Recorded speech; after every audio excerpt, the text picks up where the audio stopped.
as a mixed-race child growing up in a white family, my experience of racism seems different from many. Maybe I'm lucky, or maybe there's an inherent difference. Now, this is another thing that only comes to you on reflection. First of all, the bravery of my parents to adopt a black mixed-race child in the 70s. I was one of only 2 people of colour in my primary school. If you're one of only 2 black people and prejudice and racism is objectively true, which it is for everybody else, but for me, I've wandered through this world with white privilege, but the qualities that dyslexic minds have manifest in a tremendous energy, because what we have going on inside our heads is often 20, 30, 50 times what more neurotypical brains have. Hi, my name's Andrew Payne, host of the podcast Men on Show, and I'm delighted to welcome Jonathan Macdonald to the show today. Jonathan is like a fount of knowledge on so many different things. He's had such an extraordinary life with so much insight, so much varied insight. I don't even know where to start with your bio, really. So all I would say, he's a powerhouse. He is founder of Social Me Too, Potency Unleashed, and we're going to certainly talk about those. I'm looking forward to getting into those, but an advocate for mental health, neurodiversity with his own lived experience of dyslexia. I found out today that, Jonathan, you were adopted. Yes. You're mixed race, adopted into a white British family. I'm interested maybe if we open that up as well as a topic. So welcome to the show. Thank you for coming on. And just to start with, tell me about yourself growing up as a boy. What are kind of the standout memories for you, good or bad, but what were the standout memories for you? So, we're going to talk about the adoption element, but what was certainly true is that, so we were talking about adoption, talking about this book, The Primal Wound. Never felt traumatized or wounded about being adopted, always knew I was adopted. However, I wet the bed until I was 5, and I remember wearing nappies to primary school. So it's interesting because this is reflection. Now I'm over the half century. This is reflection. You look back on these things. And my dad, who's now 88, said to me a couple of years ago, oh, yeah, we had to have a specialist OT because your legs didn't work. And it transpires that for the 9 months I was in the children's home, I didn't get picked up. So one of my ventures, the outsider perspective, is not just a set of words next to each other. I have always considered the majority of people in the world as other. I now find my tribe with ADHD, dyslexia, dyscalculia, anyone on the neurodivergent spectrum, I can find a way to speak to them, but I've become depressed about my ability to change anyone else. So with respect to childhood, I think that that disconnect where you would normally be on your mother's breast or being held or picked up or played with, I think that that disconnect allows me a level of independence that other people would struggle to muster. So that's a memory. Interesting. So some major possible downsides to that lack of connect with your biological parents, being in, you mentioned the children's home. Downside, obviously, your legs weren't working properly, emotional disconnect, but perhaps longer term, something good that's come from that is you have a level of independence that maybe others would struggle with. That's an interesting way of looking at it. What was it, being adopted? Are you consciously aware of that as a young younger child that your parents are not your birth parents, but other children live with their parents generally that are their birth parents. Is that how aware of that are you? I was always aware because I don't look like them, because they're white and I'm mixed race. So it was always explained to me from the earliest time that I could process language that I was adopted, and that I was chosen. And There's an interesting dynamic with my older brother, their natural son, and he rejected our mother very severely, and he's rejected me pretty severely. Like, so in 8 years since I stopped picking up for Christmas because we had a tussle for which I'm responsible. But since I've stopped picking him up for Christmas, in 8 years he's phoned me twice. So I, on reflection, because dad said, oh, yeah, the reason blah, blah, blah doesn't go on with mum is because of X, Y, Z thing she did. And I thought, okay, well, you could have that argument. Why is it the same for me? And now, with perspective, I understand that he rejected her because I stole her from him. Mm. And he was not given the information about why I was adopted, and there was a lot of prenatal and birth stress, high levels of cortisol flowing through the placenta. And this is a man who is perpetually in a state of anxiety and stress, and he doesn't know why. There's no point telling him now. So my task, Dad said to me, don't tell him. I said, fair enough. So my task is to protect his narrative. Okay. So that's a memory. And how was it for you as a mixed race child at school? Did you find you were accepted? Did you find that there were racial issues? Were people um, picking on you, or did people pretty much accepting and it was fairly easygoing? So I'm a child of the 70s. I remember seeing in the distance a National Front rally march through the town where I live. Um, And my CV, not that I'm ever going to go for a job with anyone else again, but my CV, the first line is, as a mixed race child growing up in a white family, my experience of racism seems different from many. Maybe I'm lucky, or maybe there's an inherent difference. Now, this is another thing that only you come to on reflection. First of all, the bravery of my parents to adopt a black Yeah. mixed race child in the 70s. I was one of only two people of color in my primary school. Um, but you see, in order to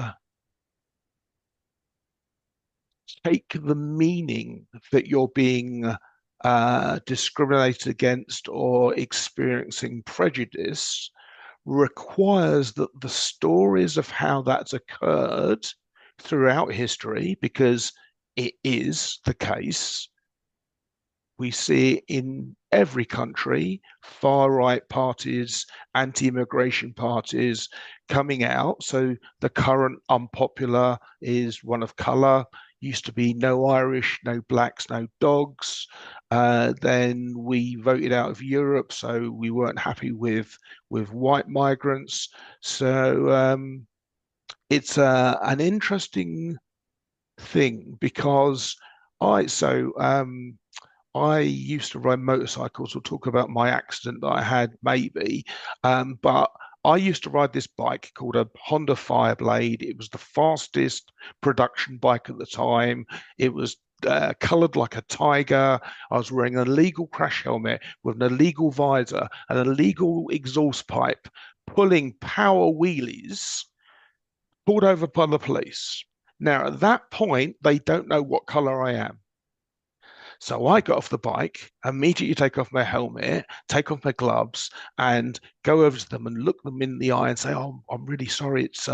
I've just changed the chain and it's really talky, and I don't know." Now I got away with not murder, but at least nine chargeable offences more than once. I mean, this is something, until I had my accident, I used to ride around like a maniac. Um, and every single time that I encountered the police, they were absolutely lovely, charming, funny. Yeah. And how can that be? Because if you're one of only two people, so I think the joke is a black currant in a rice pudding. Um, if you're one of only two black people and prejudice and racism, beg your pardon, is objectively true, which it is for everybody else. But for me, I've wandered through this world with white privilege because if people are odd with me, I go, "Oh, you're being odd." I don't go, "Oh, you're being racist or you're discriminating." I just go, "Yeah, right, mate, whatever." And is And I that don't go, yeah, is that because you grew up in a white family? Do you think? "Yes, Yeah, yeah, yeah." yeah. Because all of my extended family are whites. There was a level of education. There's a level of not poverty that you get in more ghettoized areas like Tottenham. The irony: my birth mother lived less than 5 miles away for 30 years. Um, yeah, you look out of a head where no story of their history is about them being discriminated against. So Okay. you cannot, you could create it, I suppose, if you're really into it, but you wouldn't, I don't think. I didn't. Yeah. Have you met your birth parents? Have you? I did met my birth mother. It was I'm the product of an extramarital affair, so there was no father in the picture. Right. Okay. Mm. And are you in relationship with her now? Or how was that for you? It was good. Yeah, I met her in 2018. She gave me a couple of dog tags that I wear with my African name. So I'm half Nigerian, half Spanish, and I'm called Igusa, which means in God's time. And unfortunately, she died a couple of weeks ago, having Mm, so- been in a vegetative state for 2 years. So and oh no, you don't know this yet. So I've had a bunch of strokes as well. She had a bunch of strokes. My half sister had a bunch of strokes. oh. So Is yeah, that a hereditary thing? Yeah, interesting. yeah, Okay. clearly. Well, you talk about dyslexia Mm. on your social media profiles.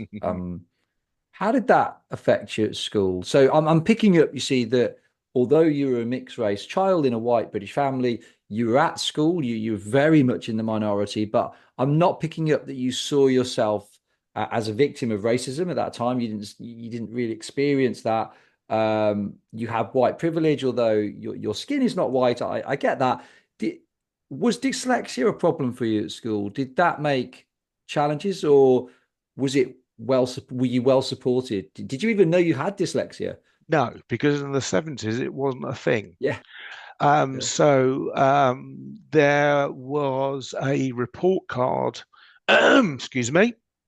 There was a report card that said can't spell or punctuate for toffee. Um, Yeah. One saying loads of great ideas, but can't get them down into a narrative. My dad used to say, "You've got verbal diarrhea." So I exist in the world, and it's only because. So I found out about my dyslexia much later on by accident, but the qualities that dyslexic minds have manifest in a tremendous energy because what we have going on inside our heads is often 20, 30, 50 times what more neurotypical brains have. So I've gone through life And people have said to me, "Oh, Jonathan, this is my problem." And I've gone, "Well, I see what you're showing me, but, but, but, thinking that they could see them too. Yeah.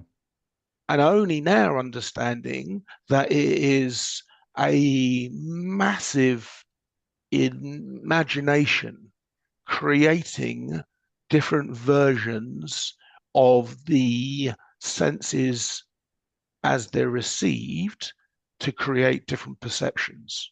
Um, and that's how dyslexics solve problems because there's no problem. I mean, I like to think we've come a long way in understanding neurodiversity, and not about making exceptions in a way, but how to get the best out of people, how to create the best conditions so people can thrive, whether they're neurodiverse or not. So, how can the education system best support people with dyslexia, would you say, from your own experiences? From my own experiences, I will nudge back gently on the idea that we're doing the best we can. So let's try and compress this into a few speaking points. You've heard of growth mindset, Yeah, yes? yeah, So teachers in schools, I was telling them about this 17 years ago, but about 8 to 10 years ago, people started talking about, and teachers and support staff were told to tell children, "Oh yeah, the more you think, the better you can be. You can become smart." Now, I volunteered in the primary sector for 12 years, and let me tell you, what they do is a thing called streaming by seating. So they have a table of kids that they consider stupid. They've got a couple of tables of kids in the middle, and they've got a table of people they call, what do they call them? Top performers or some title. And then what they do is they teach the perceived abilities of the children. Now, number one, the unknown and unspoken beliefs of the adults surrounding children produce the results that you receive. So I'm not saying that people are evil or malevolent in their application of what they know. What I am saying, however, is that what they know lacks such perspective as to be laughable. So, growth mindset, you can get better. The whole of education and society and life and everything at every level is fixed mindset. You get this grade, you get that grade. It's all about measuring against other. It's nothing about challenging yourself and beating yourself and becoming a better, stronger person in the things that drive you. It's all about measuring. Now, with regard to dyslexia, so have you heard the phrase learned helplessness?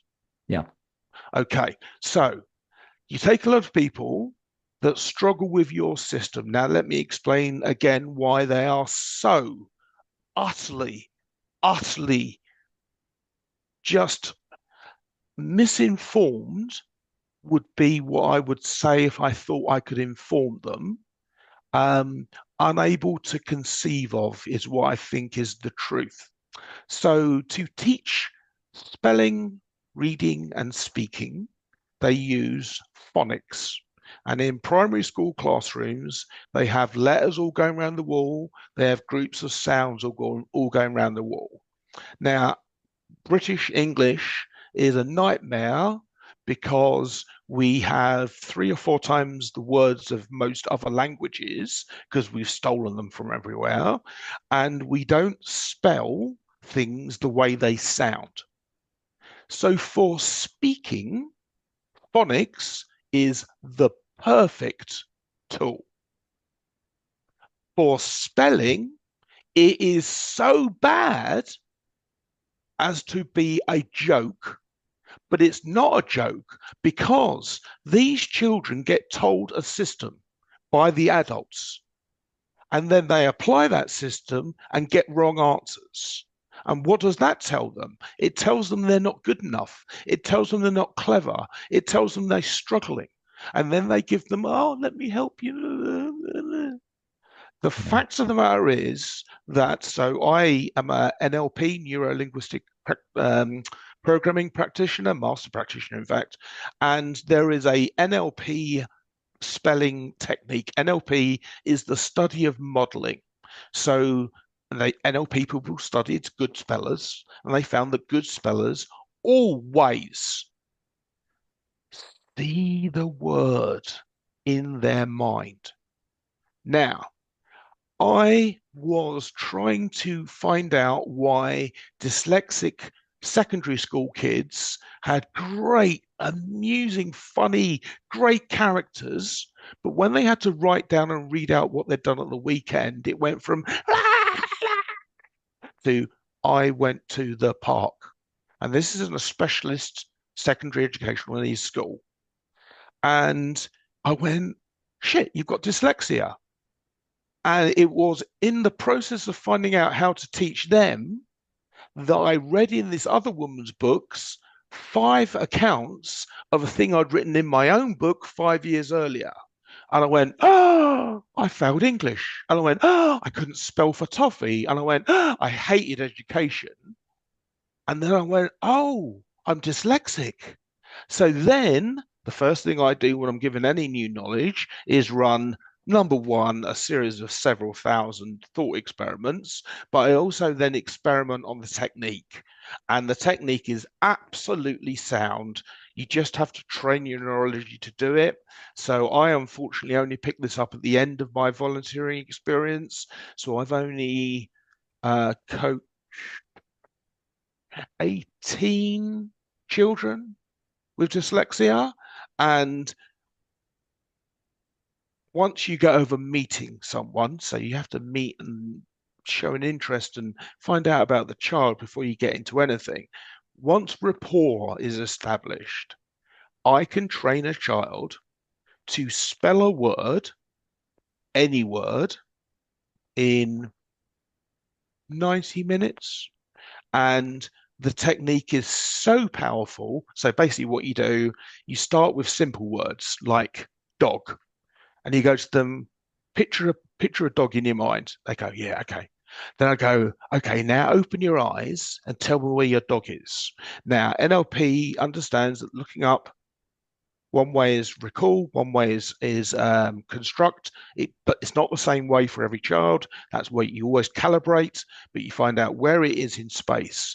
And then you take the word dog on a yellow post-it note written in capitals, and you find out where in space your piece of paper and their image exist. And then you go, take a little picture. And I go, you got to make the noise.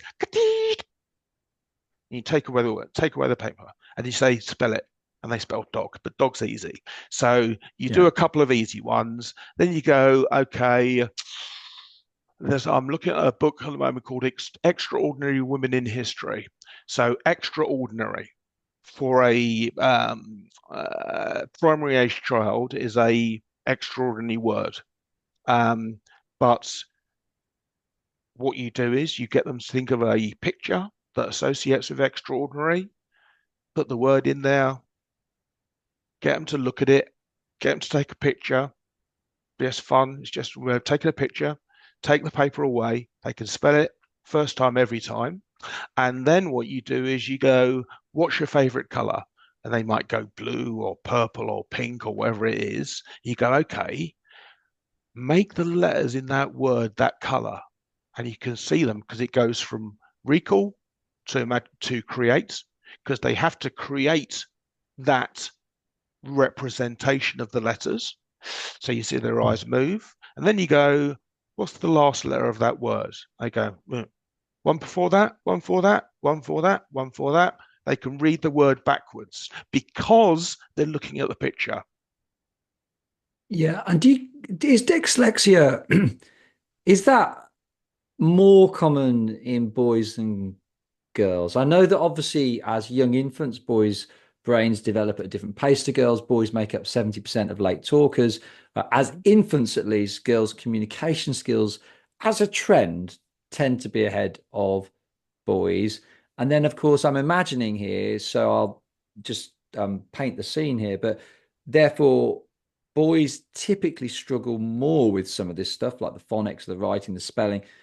But then, of course, as we grow into teens, and we've covered boys in education a few times on these podcast episodes, but as teens, then we have sort of some 25 to 30 times more testosterone in our system than equivalent age girls. So just being still in a place of learning in a classroom is near, it's just impossible, whether there are girls there or not. Just the energy that so. It feels to me that it is education is particularly difficult anyway for boys. But is dyslexia higher among boys and girls? Do you know what the percentages are? I must admit, I don't know what the percentages I are. don't know what the percentages are. So, in my experience of speaking to women in various entrepreneurial roles, I read out. May I read this little note that I check with people? So I'll use the word neurodivergent and then reveal afterwards. So the mental function that causes neurodivergence is a gift in the truest sense of the word, a natural ability, a talent. It is something special that enhances the individual. Neurodivergents don't all develop the same gifts, but they do have certain mental functions in common. Here are the basic abilities all neurodivergents share. They can utilize the brain's ability to alter and create perception, the primary ability, create perception. That's what we just talked about. They're highly aware of the environment. They're more curious than average. They think mainly in pictures instead of words. They're highly intuitive and insightful. They think and perceive multidimensionally using all the senses. They can experience thought as reality, and they have vivid imaginations. So let me just ask you a question. You're looking at me, we're doing this interview. Other than this, what else do you see in your head? In you as a person, or just in No, general? in your head. In my head, I mean, I Yeah, see well, it. Talking to you, I see someone who's very, very alive, energetic, animated, uh, good, high levels of passion, good what else knowledge. though? What else? Thank you very much, by the way, but what else do you see in your head? Well, I see an Iron Maiden t-shirt, which I quite like Okay. because I So used to you like heavy metal. So now very I like good. what you're wearing. Very good. I did pick out the trooper. It's a from my age, basically. Yeah. Okay, great. So the way you answered that, and it's not a be all and end all, but the way you answered that is the way many people would answer it. They talk about what they see and they talk about representations that they understand from what they see, the meaning of it.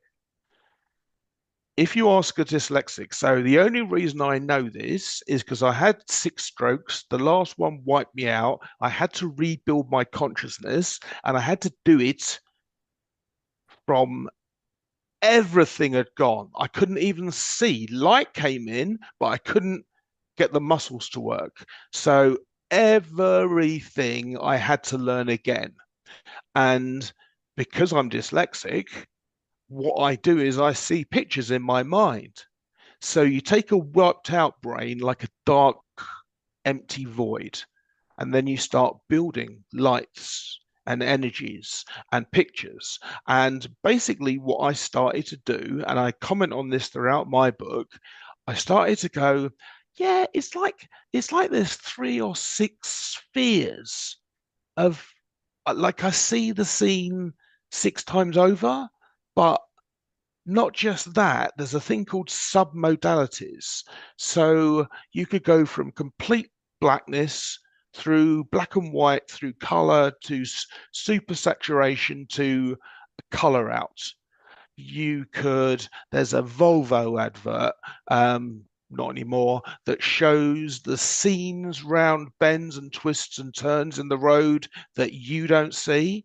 So I can make one of those. If you ever seen, I say can make one, I have one running always. Have you ever seen 3D animation software where you take shapes and you build them up? So Homer Simpson is a a tube, two circles, an M. Okay. Yeah. So I say can like I choose to. I have one that's continuously deconstructing and reconstructing and reconfiguring what I'm looking at.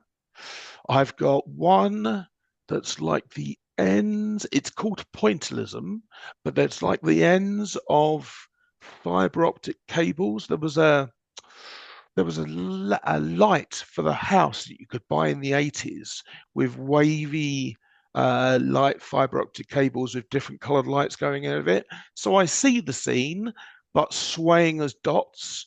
Then I've got one that's liquid. I've got one that's gas. I've got, oh man, yeah. So I started on 3. I now have 18. And I have 18 because, in order for my brain to function through what is basically a severe brain injury, is by extraordinary focus.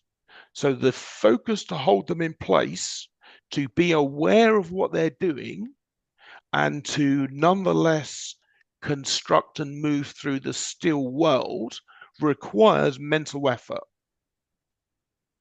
Perceptually, everything is fluid. And I didn't realize that most people experience what they experience. There is no other. For me, everyone else is at best a sixth of my thinking.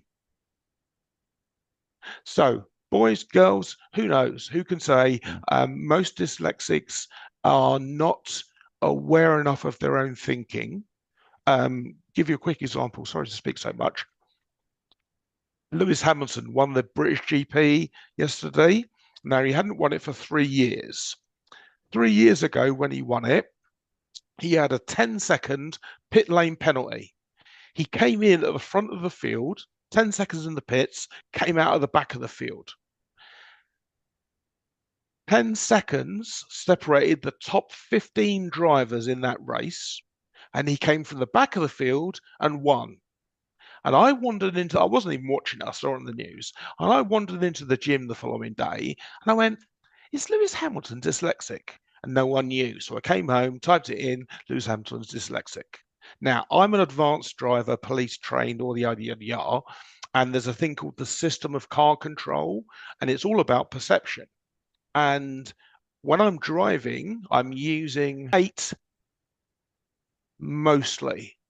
So yeah, I'm using 8 in their different configurations. So I know that my perception of the information about driving is coming to me from various different perspectives. I think everybody must do this because when you drive through a gap, surely you produce the pictures of the outside of your vehicle to know if you can get through the gap. I would have thought maybe not, but basically that's why Lewis Hamilton is a brilliant driver, because he's running on potentially multiple versions of reality. Yeah. If I drive through a gap, I'll just instinctively think, can I fit through that or not? I won't be picturing things So how do you particularly. know? Well, you don't really. You Okay, fair enough. I either think you could get a tank through that, or I think you can't get through that. And it's more of a gut-based thing where, yeah, I definitely don't work with those pieces. It's interesting you say with the whole phonics way that we learn to write language and learn about our language that, picture-based stuff is so much more power. And I wonder how much more powerful picture-based stuff would be for kids that are not neurodiverse, actually. I Would you think, like a perspective on that? yeah, yeah. And then we'll move on because there's something else I want to pick Sure. your brains on before. But give me the perspective on that for sure. Perspective on that. So those attributes I read out were from the book called The Gift of Dyslexia. In that book, so I read that out to all neurodivergents, and all neurodivergents usually have at least four out of the eight. In the book, it goes on, talks about how our education system is about verbal reasoning. So you learn to read out loud at first, then you're told to read in your head. And so, therefore, the way you process the world is limited to how fast you can understand words, which, when they're sped up artificially, is about 250 words a minute. I see movies, reconfigured movies, re-edited movies, all real time. That trying to compress that down into a stream of one set of words for a neurotypical, it's a nightmare. It's like a torrent. And it says in the book the visual thinking is between 400 to 2,000 times faster than verbal reasoning, which is everyone currently that thinks they're clever because they've got a degree, MBA, Yeah. PhD, whatever it is. Yeah. It's interesting because Yanja Wintersoul is one of the world memory champions, and most of the world memory champions, when they're given 600 random digits to remember in like 10 minutes. So how the hell are they going to do that? But they've got codes, well rehearsed codes, where the digits become incredible pictures that mean something to them, stimulate their emotions and senses. And it's why when they then recount the 600 digits, the ridiculous amount of digits they've learned in 10 minutes, when if you see a world memory champion, they never do it very quickly because they're now translating back all these pictures. And, Mm. and so they'll say two, four, it's really long. They don't rush it, but they get it absolutely bang on the money because they learn with pictures. So the world best memory champions, and so perhaps that's something we should be teaching more. I mean, I'm not a fan of phonics. Seeing my boys struggle with phonics, not a big fan. They're not neurodiverse from what I can see, and they do okay at school, but it is very confusing, definitely. Tell me about your work today. Let's get on to that. I've really been interesting talking to you about dyslexia. It's not really a topic we've particularly covered in any depth on Men on Show. What are you working on today, and what drives you today? So essentially, the last time I tried to change the world, which is essentially the only thing I'm ever interested in doing, um, because look, being motivated by money or sex or power, whatever, mate, have it all. I don't want it. I'm not interested. What I'm interested in, so I was explaining this to a guy at the gym this morning. I have five beliefs. I have other beliefs that are transient, but I have five core beliefs: equality, free will, the needs of the many outweigh the needs of the few. Every day is a gift, and children are spectacular. And that's how I filter the world. Now, looking at the world as it is versus my belief systems, they're quite far apart. So, potency.world is my main project. And I've decided to, having volunteered in primary education, dispense entirely with secondary school. It is a new education design, um, and it is designed to create neurodivergence and maintain neurodivergence. So now this website talks about me and tells you about how much I charge. This website is about the project I'm going to create. This project is not to be sold off as an IPO. There's no $50 million payoff or 100 billion or how many billions you get from selling off. It's not about technology. It's about the operating system of the human brain. Education is pitiful. And I'm really sorry that so many people try so hard to make something wonderful out of something so restrictive. And it doesn't help people, it doesn't help teachers, it doesn't help employees, it doesn't help employers.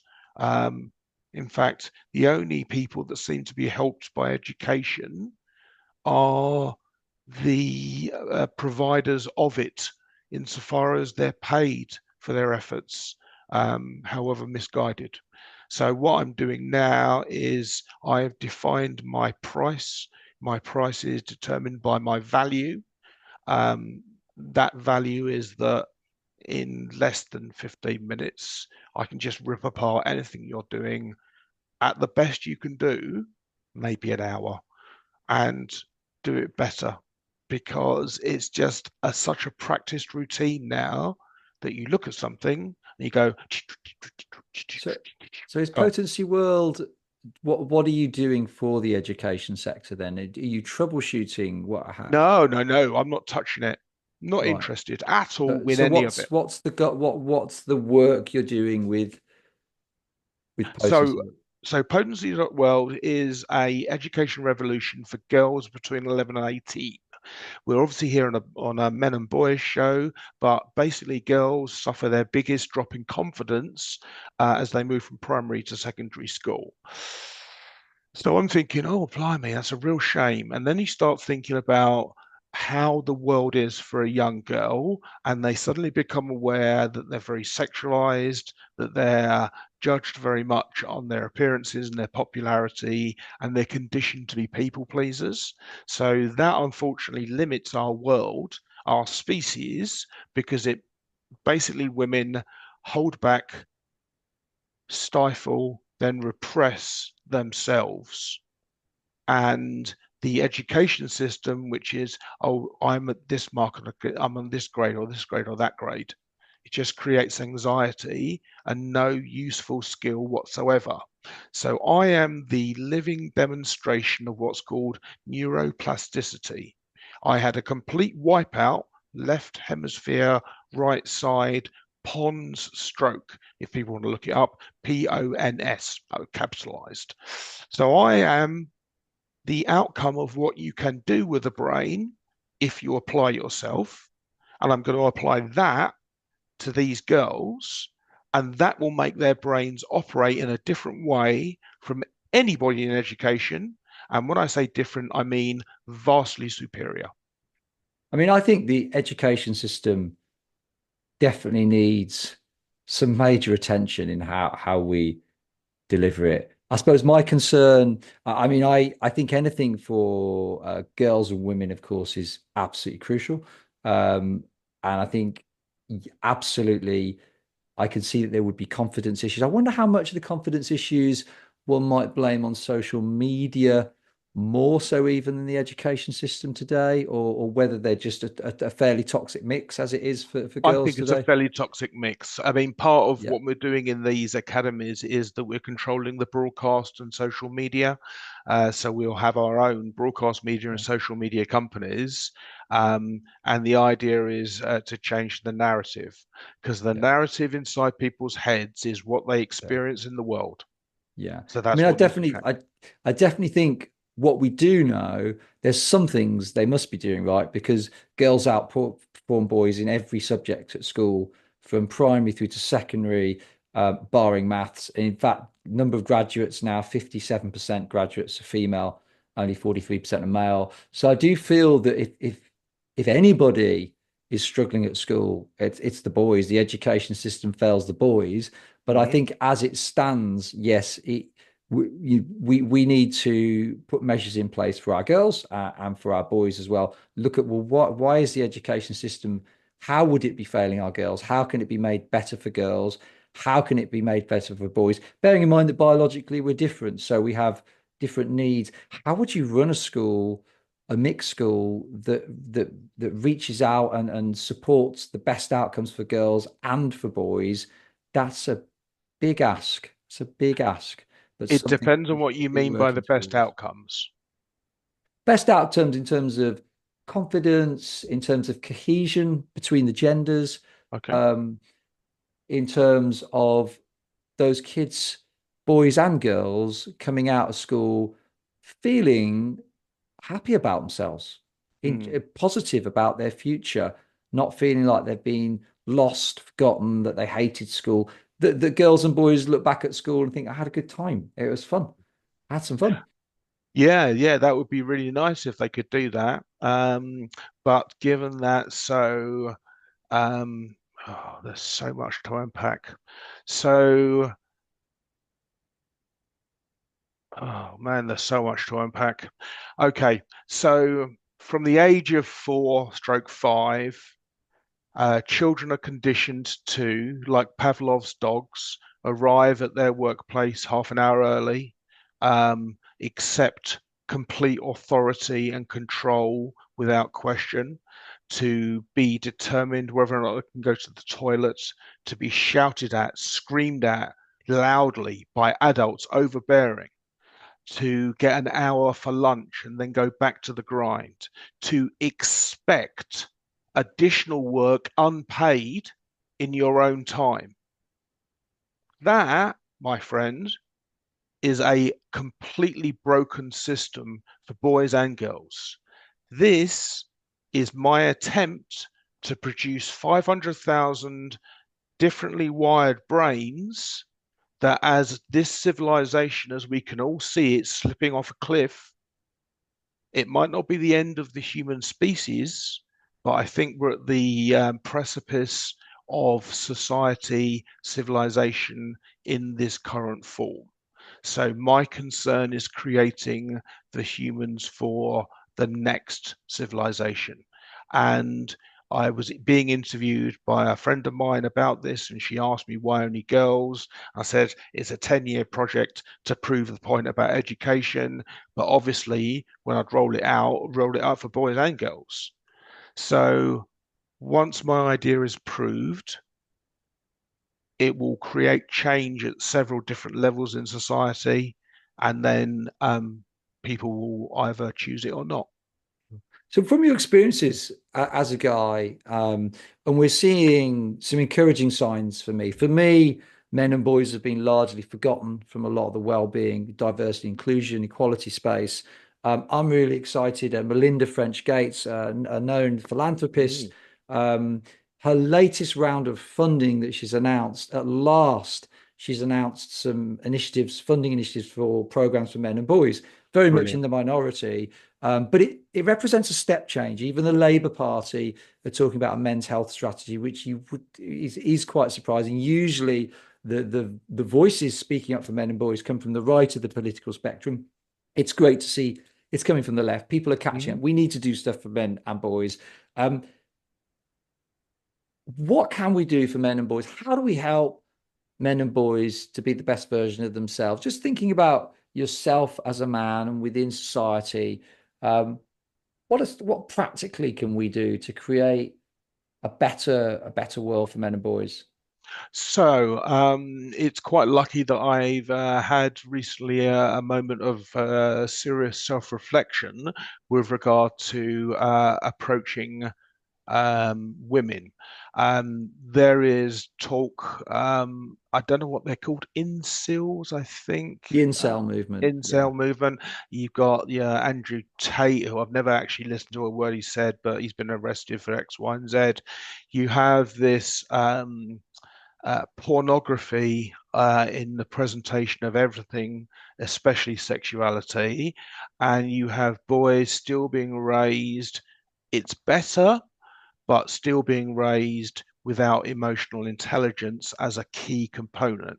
Now, boys at 5, 6, 7 are as emotional and great and as lovely as girls, but we hammer out of them the ability for self reflection, and we hammer out of them the ability that crying is a good thing. Now, I won't share it on this, but I have it was an X Factor audition. This girl comes on, she's really timid. She rocks out this number. The crowd goes, wow, they're on their feet. The judges are on their feet. She's not finished the song. She belts up another 4 bars, this amazing voice, and then breaks down in tears because she's never had that feedback before. And it is so amazing. And I blub like a baby because I'm so happy for her. But it is also true that strokes break the bit of your system that inhibits your emotions. So I can Interesting. laugh hysterically, I can cry hysterically, and I'm quite happy to do both. Many men are not. So I'm lucky in the fact that on 3 occasions in my life, I've had to be completely reliant on someone to feed me, to wash me, to wipe my backside. So I've had the ability to learn humility.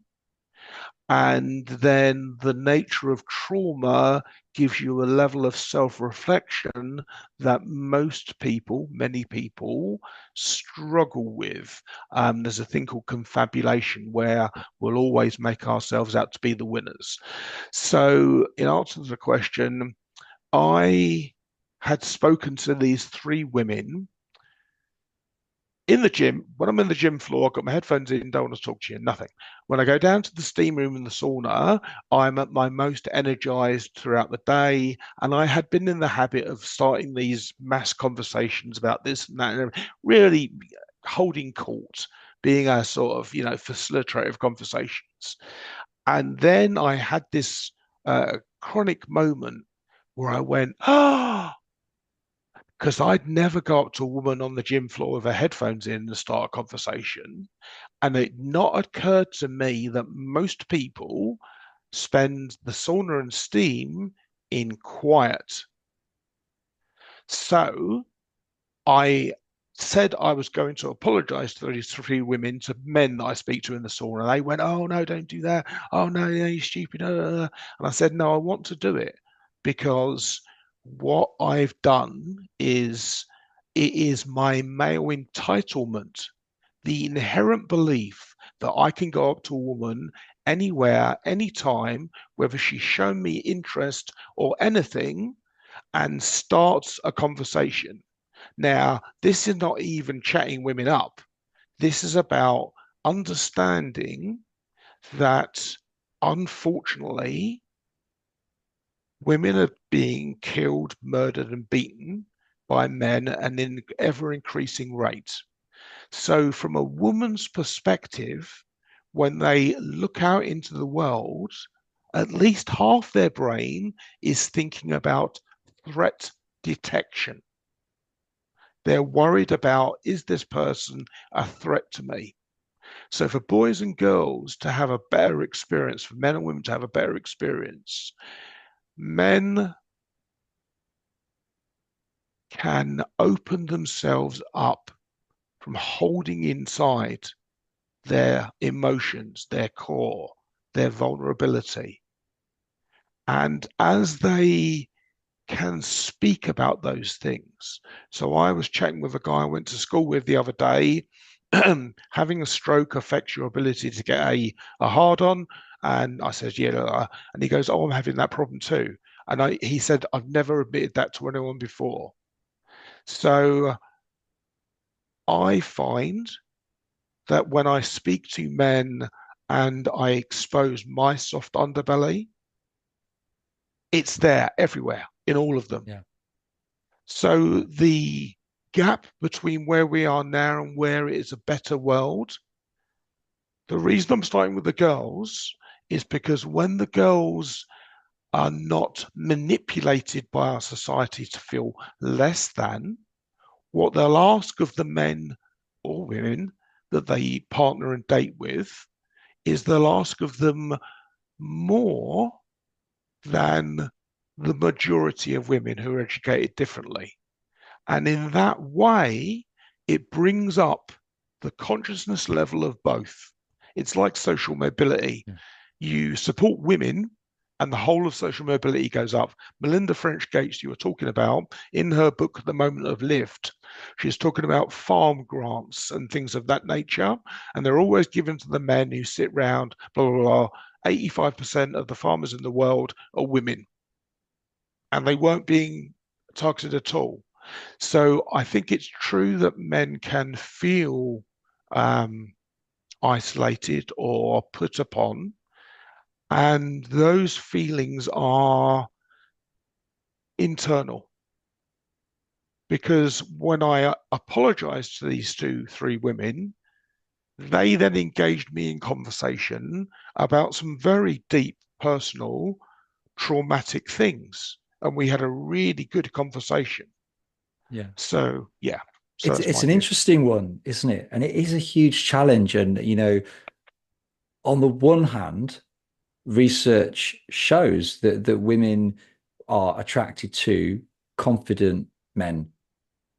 On the other hand, and we pick this up working with boys, teenagers, there is an increasing fear of approaching girls for being seen to be what will they think of me, false accusations. So of course are many women who suffer horrendously at the hands of men, and there are women as well where false allegations is Absolutely. not unusual. And so my concern as well is you have a group of women who are traumatized by what they've experienced. You have a group of women that very much play on that narrative. You have a group of guys who don't really know how to approach women anymore, made worse by the fact that they're on their PCs more than they would have been. They're not out socially as much as they would have been. And I feel sad for both genders in terms of where we are both at. And I do agree with you that being more vulnerable, talking about your feelings is really important. I think about with my boys, we try and rate how they feel about the day, whatever Mhm. number that was each day. Let's try and pick apart why a six, not an eight. Oh, well, maybe it was an eight because this happened and that. And we try to unpack things, but that takes time as a parent. Mm. Mm. um, Often I feel like I just can't be bothered to do it, but I remind myself it's really important. Unpicking their fights that they have, taking time as a parent to be present. What does your stopping enough look like? What does somebody else's stopping enough look like? This kind of that takes time. And I think It as does. people, we often feel that we don't have time. We're busy on our phones as well as adults, setting a terrible example to our children. And so I do think at the heart of this, whether you're someone that really passionately advocates for women and girls as a priority, or you're someone like me that passionately advocates for men and boys as my priority, where we can agree is actually psychological safety, being open and Mm. vulnerable Mm. is absolutely crucial. We need to teach those skills to our boys and our girls. And I think we need to have these open debates around privilege that allows men the space to say, I don't feel I have a privilege, and says, okay, well, I want to listen to that. I think that's so important as well. I think we have a debate today where people are afraid of saying something in case of offending someone else. And I think as well that sense of being able to debate things respectfully yet openly, we've lost some of that with social media. And I think that's important too. That's just my own thought. Okay, okay. So yeah, I would definitely agree with that. And as you refer to phones, I'll show you the way that I am unaffected by social media, and that is by having a Yeah, phone like that. love that phone. So Superb. Yeah, so the bottom line is yes, parenting takes time, and no, people are not busy. People are spending their time sucked into the world in the palm of their hand. Now, NLP eye movement cues show that when you're looking down to either the left or the right, you're either processing internal feelings or having an internal conversation. So you've got the majority of the population with their head down. So they're yeah, having internal conversations or internal feelings while looking at an idealized version of the world.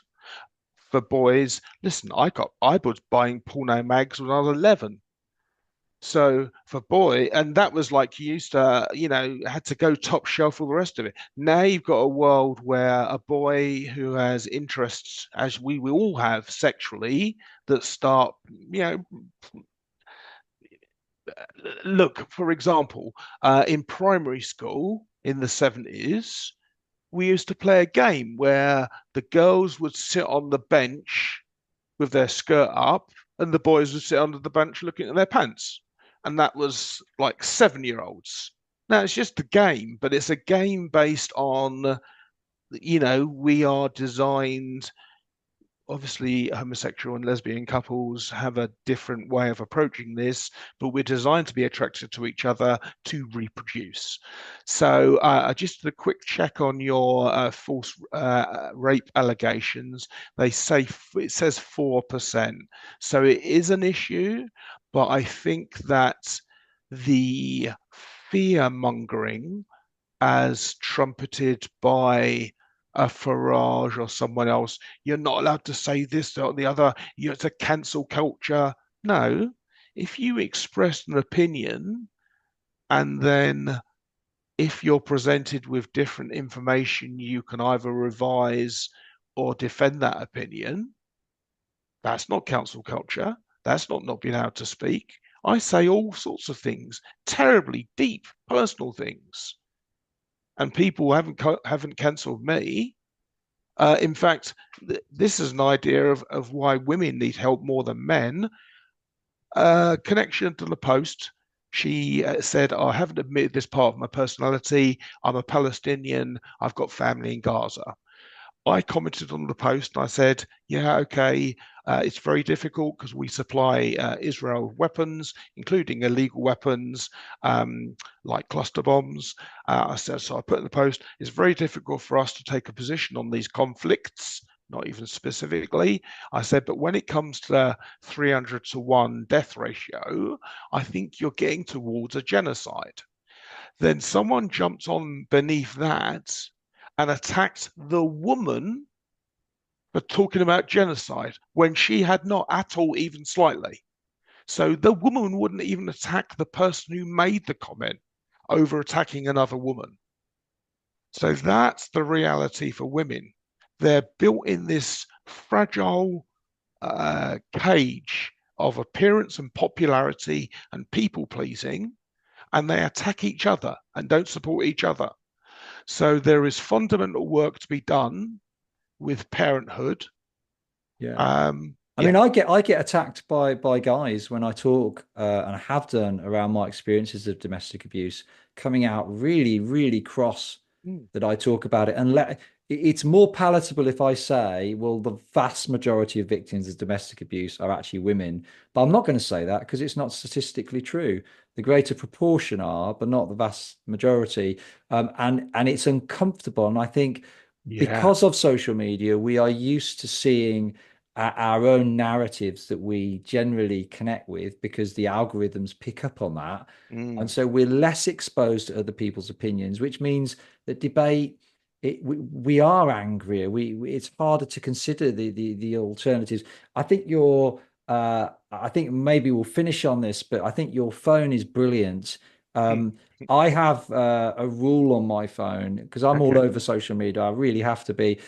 Data, mobile, and Wi-Fi off as my standard operating procedure. It only goes on in scheduled slots. So if I need to call the Uber Very driver, nice. it goes on. But once the Uber driver arrives, it's off. That's standard procedure. Good man. Then I also have as a backup, because I found myself addicted to TikTok. I will just say this. Mm-hmm. Um, I have something called One Set now. It's a free download that you can have on. It's free if you want it just for one app. If you want it across all your apps, it's about $8 a month. Every time I go on TikTok now, even in my scheduled slots, it's not often now because it's in scheduled slots. I'll have this, my phone blanks out and a message says, take a Mm. deep breath, take a deep breath. And then it says, do you really want to go on TikTok? It tells me how many times I've tried in the last 24 hours and gives me another option again. Do you definitely want to go on? And then I'm like, Not nah, really. I can't. Yeah. So there are things like that that have helped me, but I think that does then create time that you didn't have before. I think the less exposed you are to social media nonsense, the better. And I'm encouraged for girls and our boys that Mhm. schools are really clamping down on phones and Mm. social media, which we've talked about education, that the problems within it, but most teachers I know are passionate about doing a good job, Absolutely. Yeah. but they Yeah. themselves are restricted within the system that they Yes. work. To finish, just can you give me a one sentence message of encouragement to the guys listening to this? What would you say to them? I say, guys, um, uh, women and girls are as interested in you as you are in them. I've always maintained that a good-looking girl could be wearing a potato sack and she'd still be a good-looking girl. For me, I find beauty. So, for example, Beyonce is a very beautiful woman. I get her beauty from her eyes and her smile. Just that. I don't care about body bits. So, go up and speak to women. Um, Practice makes perfect. Genuine conversations and interest in someone else opens discussions. And once you've tried a few times and maybe been knocked back, but then take that moment to reflect about what you could change, you will find that your progress through life and relationships will be phenomenally changed from staying in the corner or watching porn or believing that women don't want to talk to you or believing anything that is fear-based. We Brilliant. are a loving species. Amazing. Fantastic way to finish the podcast. Jonathan, it's been an absolute pleasure. My Thanks so pleasure. much for giving up your time. Thank you for having me.